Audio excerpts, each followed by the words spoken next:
Hello everyone. आज हम पढ़ेंगे फंडामेंटल राइट्स के बारे में। फंडामेंटल राइट्स आपका सेकंड टॉपिक है इंडियन कॉन्स्टिट्यूशन में। And Indian constitution is very important part of your paper to legal aptitude and logical reasoning.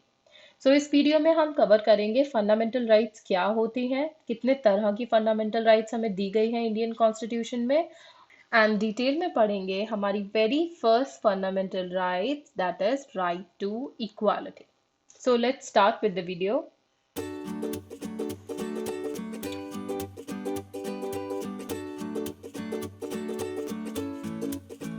Fundamental rights. सबसे पहला पॉइंट, हमारे कॉन्स्टिट्यूशन ने हमको फंडामेंटल राइट्स दी है। वो फंडामेंटल राइट्स का कंसेप्ट आया कहाँ से? हमारे प्रियम्बल टू कॉन्स्टिट्यूशन से, जो कि हमने पिछले वीडियो में पढ़ा था कि there is preamble to constitution and हमारा कॉन्स्टिट्यूशन का बेसिस फॉर्म करता है वो प्रियम्बल। सो प्रियम्बल ने हमें कुछ तरह की राइट्स दी थी, जिसमें हमें बोला गया था कि जो सिटीजन्स ऑफ द कंट्री है वो इंजॉय करेंगे some kind of freedom, liberty, equality. So उन्हीं राइट्स को मटेरियलाइज करने के लिए हमारे कॉन्स्टिट्यूशन का पार्ट 3 इंश्योर करता है फंडामेंटल राइट्स। सबसे पहले फंडामेंटल राइट्स हमारे कॉन्स्टिट्यूशन के पार्ट 3 में आता है। पार्ट 3 ऑफ कॉन्स्टिट्यूशन हमें गारंटी करता है 6 कैटेगरीज ऑफ फंडामेंटल राइट्स। और फंडामेंटल राइट्स का बहुत इंपॉर्टेंट फीचर ये है कि ये किसी पर्सन के अगेंस्ट अवेलेबल नहीं है, किसी सिटीजन के अगेंस्ट अवेलेबल नहीं है। It is available against the state. तो अगर हमारी स्टेट मतलब गवर्नमेंट कुछ इस तरह के रूल्स रेगुलेशंस बनाती है जो हमारे फंडामेंटल राइट्स को ब्रीच करता है, तो हम उस रूल्स एंड रेगुलेशन के अगेंस्ट स्टैंड कर सकते हैं। हम अपनी फंडामेंटल राइट एनफोर्स कर सकते हैं अगेंस्ट द स्टेट। तो किसी पर्सन के अगेंस्ट ना होके fundamental right are against government. अब हम देखते हैं फंडामेंटल राइट्स कौन कौन सी हैं और कौन कौन से आर्टिकल्स में उनके बारे में दिया गया है। तो सबसे पहले हमारी फंडामेंटल राइट है राइट टू इक्वालिटी, जो कि आर्टिकल 14 से आर्टिकल 18 में डिस्क्राइब्ड है। फिर है राइट टू फ्रीडम, जो कि आर्टिकल 19 टू आर्टिकल 22 में है। फिर है राइट अगेंस्ट एक्सप्लॉयटेशन, जो कि आर्टिकल 23 और 24 में है। Right to freedom of religion, जो आर्टिकल 25 टू 28 है। Cultural and educational rights article 29 and 30। फिर एक राइट टू प्रॉपर्टी दिया गया था हमारे कॉन्स्टिट्यूशन में आर्टिकल 31 में, जिसको हमने रिमूव कर दिया है by 44th constitutional amendment. So article right to property is no more a fundamental right. अगर आपके एग्जाम में ये क्वेश्चन आता है राइट टू प्रॉपर्टी क्या है, तो right to property is only a legal right which is given to Indian citizens through an act. It is no more a fundamental right. It has been repealed by Constitutional Amendment 44th. और एक और right दिया गया है right to constitutional remedies, जो कि है articles 32 में। So right to property is no more a fundamental right, it is only a legal right. The point should be remembered. अब सबसे पहला हमारा फंडामेंटल राइट है राइट टू इक्वालिटी। तो हमारी कंट्री में राइट टू इक्वालिटी एक फंडामेंटल राइट है। ये एक कैटेगरी ऑफ फंडामेंटल राइट है जिसके पार्ट्स डिस्क्राइब्ड है आर्टिकल 14 से लेके आर्टिकल 18 तक। तो अब हम वन बाय वन देखेंगे क्या क्या फंडामेंटल राइट्स दिए गए हैं हमें राइट टू इक्वालिटी के अंडर। सबसे पहले article 14 right to equality fundamental right हमें गारंटी करता है equality before law and equal protection of law. अभी इसका एग्जैक्ट मीनिंग हम आगे देखेंगे, बट आर्टिकल 14 हमें क्या गारंटी करता है? इक्वालिटी बिफोर लॉ, मतलब हम लॉ के इक्वल है, लॉ में हर एक पर्सन इक्वल है, and equal protection of law. Law का जो प्रोटेक्शन है वो सारे सिटीजन्स को इक्वली दिया जाएगा। फिर है आर्टिकल 15, जो ये बोलता है कि कोई भी डिस्क्रिमिनेशन नहीं होगा among citizens on grounds of race, religion, caste, sex और प्लेस ऑफ बर्थ। ये 5 चीजें ऐसी हैं जिनके बेसिस में कोई भी डिस्क्रिमिनेशन नहीं कर सकता अमंग सिटीजन्स। फिर है आर्टिकल 16, जो बोलता है कि जितने भी सिटीजन्स हैं उनको पब्लिक एम्प्लॉयमेंट में इक्वल राइट मिलेगा, इक्वल ट्रीटमेंट मिलेगा, उनके बीच में किसी भी तरह का कोई भी डिस्क्रिमिनेशन नहीं कर सकते on ground, on any grounds like race, religion, caste, sex, place of birth. So 16, article 15 और 16 में यही डिफरेंस है कि आर्टिकल 15 जनरल डिस्क्रिमिनेशन प्रोहिबिट करता है और आर्टिकल 16 स्पेसिफिक डिस्क्रिमिनेशन प्रोहिबिट करता है in matters of public employment. फिर है आर्टिकल 17। ये क्या बोलता है? जो अनटचेबिलिटी है, हमारी कंट्री में एक टाइम था जब अनटचेबिलिटी प्रैक्टिस होती थी।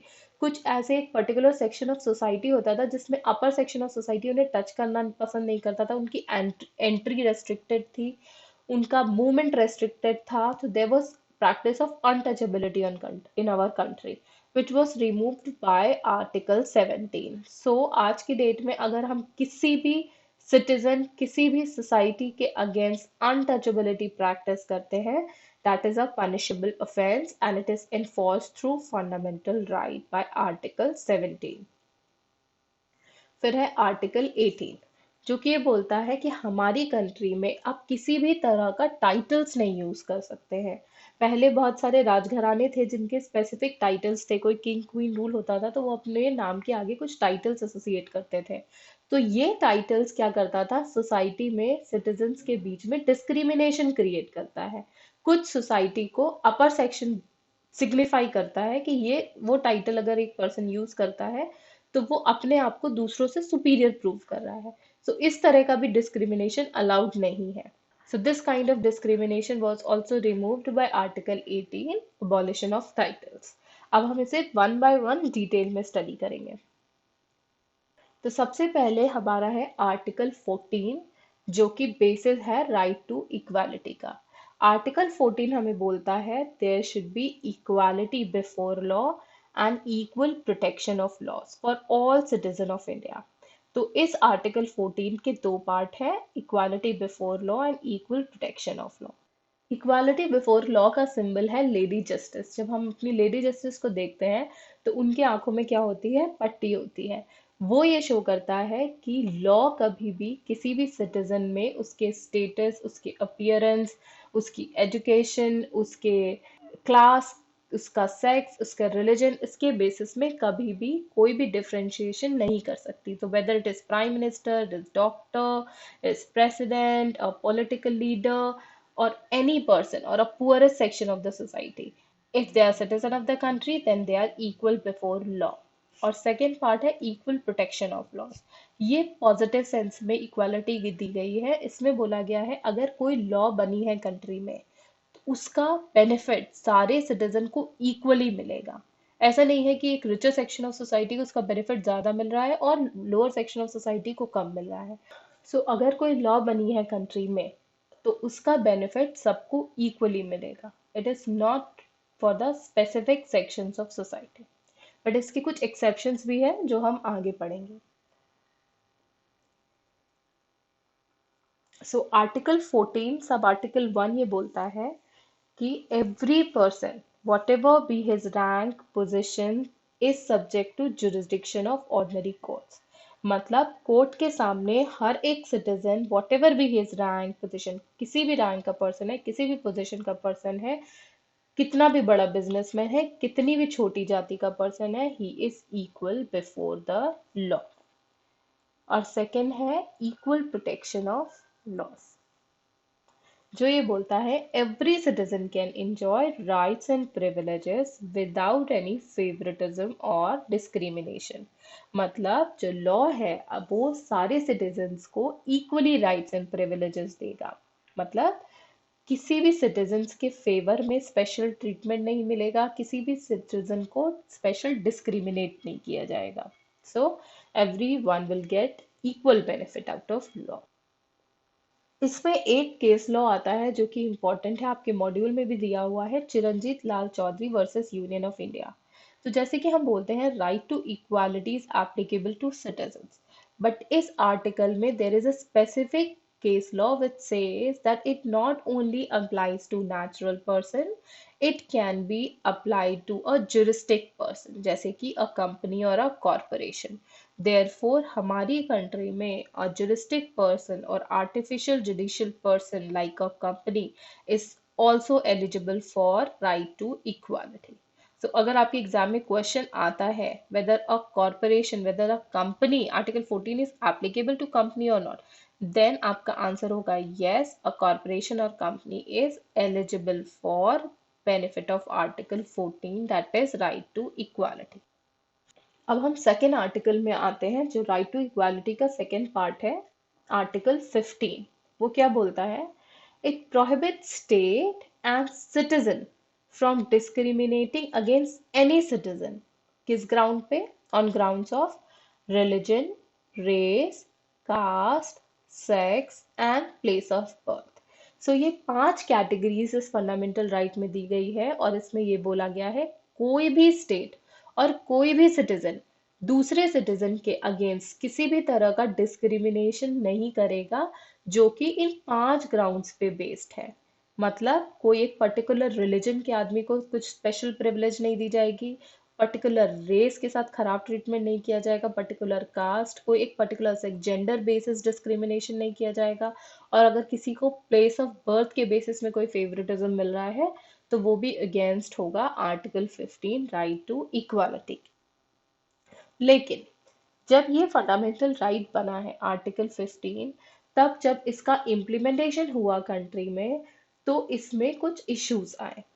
जिन्होंने कॉन्स्टिट्यूशन बनाया था इन्होंने ये देखा कि हमारी कंट्री में ऑलरेडी बहुत अनइक्वालिटी एग्जिस्ट कर रही है। बहुत सारे लोग हैं जो अंडर प्रिविलेज्ड है, बहुत सारे सेक्शंस ऑफ सोसाइटी हैं जिनको अपलिफ्टमेंट की जरूरत है।